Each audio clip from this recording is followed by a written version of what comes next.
Good morning, everybody. This is your teacher Tushar Agarwal with you with the Unit 4, that is Social Impacts of IT. Now, today we are going to study about society, law, and ethics. Friends, I have taken this chapter from Sumita Arora book of your Python. Now, what are the issues we are going to concern here? Introduction, ethical issues, open source philosophy, privacy, online frauds, cybercrime, computer forensics, cyber law and IT Act, which have already done, e-waste we have already done, identity theft we have done, gender issues we have done, role of new media in society we have to do. So let me start with ethical issues. Now friends, these days we can easily say that our society is information society and our era is information era, as we are using smartphones, as we are using many items a lot. This means information is the means to acquire knowledge. In other words, we can say information forms the intellectual capital of a person. Yes, friends, the information is the only source through which knowledge can be gained, right? So information forms the intellectual capital of person or body. However, there are many ethical issues involved with the usage and availability of information. Such are intellectual property rights, which we have already studied, plagiarism, digital property rights. Now, intellectual property rights we have already covered, so I am not plagiarism we have covered. Now, a digital property right or digital assets, which we have to do. Now, digital property refers to the information about you or created by you that exists in digital form, either online or on any electronic storage media. So this is known as your digital estate, right? This is your property, digital property, right? So digital property or digital assets refer to any information about you or created by you that exists in digital form, either online or on an electronic storage device. Now, examples of digital property include any online personal account, such as your email, communication accounts, social media accounts, shopping accounts, bank accounts, photo and video sharing accounts, video gaming accounts, online storage, websites, blogs, domain name registered in your name, intellectual property including copyrighted materials, trademarks, patents, any software or code. You may have written, look, there are so many things which include your digital property, which is a part of your digital property. Now, digital property rights lie with the owner. It is the sole responsibility and sole ownership that lies with the digital property. Now, legally, a person who is created or the owner has got it developed by paying legally is the legal owner of a digital property. Only the owner can use and decide who and whom will visit and look at it. Now, what are the threats to digital property? First is digital software penetration tool. Although one needs to buy usage rights or license to use digital property, there are many software penetration tools such as cracks and keygens tools created by hackers to penetrate your software registration system. Friends, I will take an example of Windows here. Now in Windows we don't have a key, but even though we will install it in our PCs multiple times, Windows are installed. So that is a part of digital software penetration tool. Stealing and plagiarizing codes of your digital properties. Sometimes your developer somehow get hold of your software source code and then create plagiarized versions of your code. Means code को ले लिया जाता है और code का plagiarized means duplicate versions बना दिए जाते हैं. In other words, they steal your software code and use it to build their version of it and then sell it under their company name. Now, how these rights are protected under our act? So, as there are multiple threats to digital properties, so first is anti-tamper solutions. There are many anti-tamper solutions available today which ensure that digital property is tamper-proof. These tamper-proof use a host of advanced technologies to prevent hackers from hacking their websites. Legal clauses, you must have legal clauses with the government or according to the software terms of service that prohibits the scrapping of your software, limit the sharing of code, right? So these are three things: anti-tamper solution, uh, limit the sharing of source legal clauses. Now, open source philosophy and open license. Now, broadly, the term open source software is refers to those category of software which are free of cost and whose source code is available free of cost and can be modified. So, let us read now. Broadly, the term open source software is used to refer to those categories of software programs whose license do not impose such conditions. Such software generally give users freedom to run, use the software for any purpose, to study and modify the program, and to redistribute copies of either the general or modified program. There are many categories of software that may be referred as OSS or open source software. Following subsection is going to talk about terminology. Now, before we go into deep, there are two things: free software and open source software.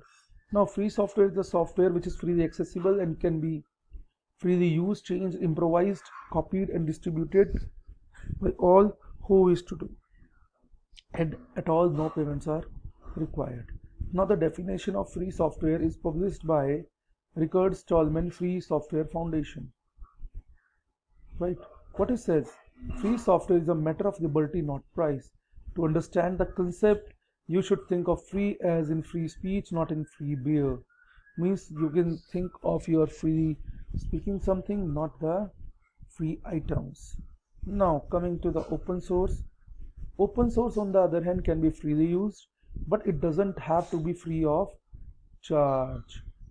Here, the company constructing the business models around open source software may receive payments concerning support and further development. Means you are providing software for free, but for their maintenance and for their like support, you need some money. Now, philosophy of open source. Open source is officially defined by the open source definition. Open source does not mean access to the source code. The distribution of terms must comply with the following criteria: free distribution, source code, derived works. Okay, so these are the criteria which open source follows. A software which is free as well as open belongs to FOSS, free and open software. So the free and open software represents a differing emphasis on importance of freedom or technical progress. Now there are certain terms which we want to read. Now I will read it for you one by one. Difference between OSS and FLOSS. OSS refers to open source software, which refers to the software whose source code is available to the customers and can be modified and redistribution without any limitation. Now, FLOSS refers to the free, libre, and open office software, or to free, libre, and open source software. The term FLOSS is used to refer to a software which is both free as well as open source. GNU. GNU refers to GNU not Linux. GNU project emphasis is on freedom. The GNU project was initiated by Richard M. Stallman with an objective to create an operating system. With time, GNU project expanded, and now it is not limited to only one operating system. So that is about OSS and GNU. Next is FSF, Free Software Foundation. It is a non-profit organization. Yes, FSF is an organization created for the purpose of supporting free software movement. Richard Stallman has done a lot. Founded FSF, Free Software Foundation, in 1985 to support GNU project and GNU licenses. Nowadays, it also works on legal and structural issues. OSI, Open Source Initiative. It is an organization dedicated to the cause of promoting open source software. Bruce Perns and RX Raymond were the founders of OSI.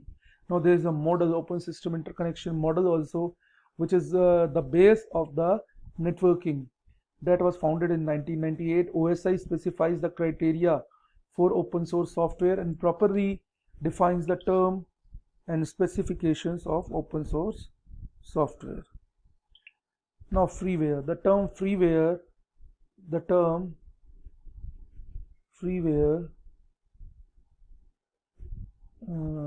is generally used. Freeware means the term which is available free of cost and which allows copying and further distribution but not the modification.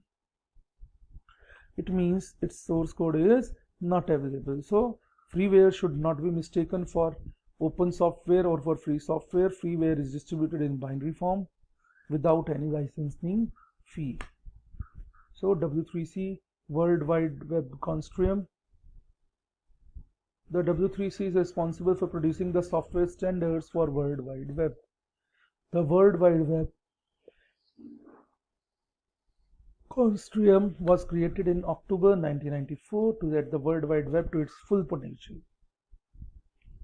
Okay, so what is W3C? W3C is an industry consortium that seeks to promote standards for the evaluation of the web and interoperability between www products by producing specifications reference softwares. Now, proprietary software. Proprietary software is the software that is neither open nor freely available. It is the sole property of one or the supplier or the vendor. Shareware.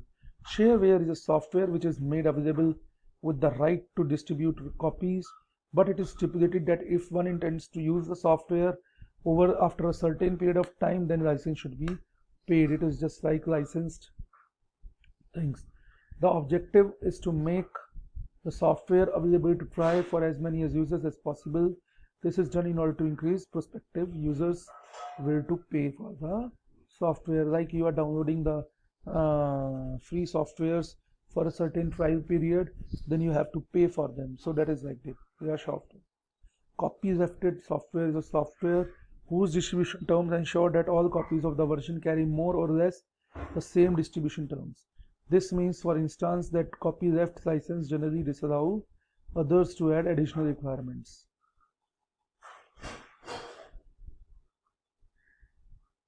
Next is license and domain of open source technology. For open source licenses, make it easy. Okay, first we will do the definition. Open source licenses are the licenses that comply with the open source definition. Open source licenses make it easy for others to contribute to a project without having to seek special permission. It also protects you as the original creator. Now, GPL, General Public License. The GNU General Public License is one of the most common licenses used for open source projects. The General Public License grants and guarantees a wide range of rights to the developers who open source projects. Now, first, it will copy the software, distribute the software however you want, charge a fee to distribute the software, make whatever modifications to the software you want.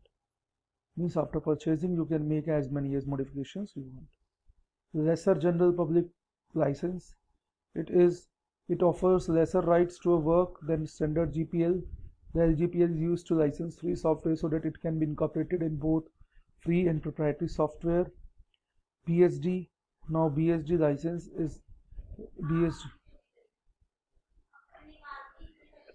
BSD licenses have a fewer restrictions on distribution compared to others. Now the BSD license allows unlimited distribution for any purpose. The simplified or free BSD license, in the sense that later omits the non-endorsement clause, means you can endorse also. MIT license probably broadcast all all popular open source licenses. Its terms are very loose and more permissive than the most of their licenses. The basic provisions of the license are: you can use, copy and modify the software however you want. No one can prevent you from using it to any other project. The only restriction is that it is accompanied by the license agreement. It basically says that anyone can do whatever they want. Now, Apache license. The Apache license grants a number of rights to the user. These rights can be applied to both copyrights and patents. Now, rights are perpetual. Means once granted, you can continue them forever. Rights are worldwide. If rights are granted in one country, they are granted in other countries. Rights are granted for the royalty. Means there is upfront usage fee, no usage. Rights are non-exclusive. You are sole licensee. Others can also use the licensed work. Rights are irrevocable. Means no one can these rights from once granted. So